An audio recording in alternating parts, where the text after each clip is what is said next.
été définie? Et est-ce que la commission de travaux sera réunie pour débattre de ce projet et des autres? Alors, le projet de passerelle, donc, il est toujours en cours de préétude. L'assistance à maîtrise d'ouvrage a été choisie au dernier trimestre 2019, c'est la société OTCE. Le planning a été revu en juin 2020 suite à la crise sanitaire. Sur le dernier trimestre 2020, une réunion est prévue avec les services des ouvrages d'art du conseil départemental, le secteur routier, l'architecte du bâtiment de France et le bureau d'études. L'objectif de cette réunion étant de connaître les contraintes de tous afin de les intégrer dans le dossier de consultation de la maîtrise d'œuvre. Il y a un rétro-planning qui est pour l'instant annoncé. Donc lancement du marché de maîtrise d'œuvre en 2020, donc c'est bientôt. Recrutement d'une maîtrise d'œuvre au premier trimestre 2021. Définition du projet avec lancement du marché public des travaux en 2021. Et les travaux sont prévus sur 2022-2023. C'est bon?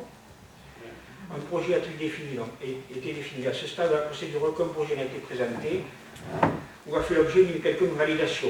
On est toujours sur deux possibilités qui sont encore à l'étude, une passerelle collée au pont et une autre plutôt au niveau du belvédère. Est-ce que la commission de travaux sera réunie pour débattre de ce projet? Oui.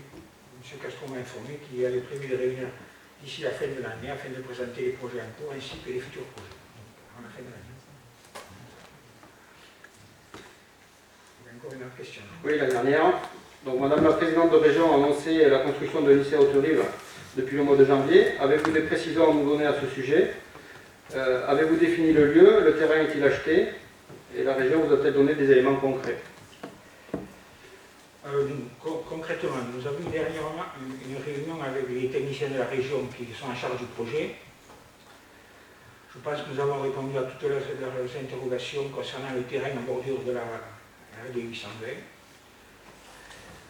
Donc, ils nous ont dit qu'une autorisation de programme de 40 millions d'euros serait votée début 2021 par la région et que j'aurai incessamment sous peu un coup de téléphone de la présidente concernant le choix du terrain. Et à cette heure, je ne l'ai pas encore eu. Donc, le terrain n'est pas encore acheté, puisqu'on ne va pas acheter un terrain s'il n'est pas choisi. D'accord. Un terrain en bordure de la 820. Oui, voilà. C'est le terrain. Et l'autre terrain est en dédommagement. Ça a été annoncé depuis longtemps. Bien. Donc, Mme Cavaliero, je vous l'ai dit tout à l'heure, je ne pouvais pas vous répondre aujourd'hui. Et je donne la parole maintenant à M. Robin qui avait des précisions à apporter. Oui, c'était. Vous m'entendez? Oui. C'était suite à un questionnement de M. Gallet sur l'éclairage public. Oui. Donc, au précédent conseil municipal. Donc, il y a 2627 points lumineux. Je vous laisse marquer si vous voulez. 2627 points lumineux, dont 676 points qui ont été rénovés, soit un peu plus de 25% du parc en 2 ans. Si on calcule bien, à la fin du mandat, et à ce rythme-là, on aura rénové tout le parc. Voilà. C'est tout? Oui, c'est bien. Merci M. Robin, merci à tous. Alors je prévois pour l'instant le prochain conseil. Je ne sais pas si...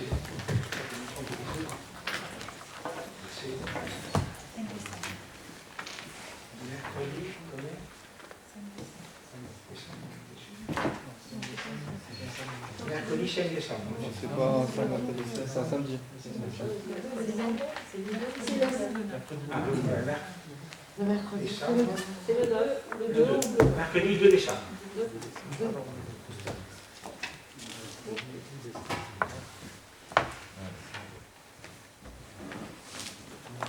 Bien, le couvre-feu est déjà...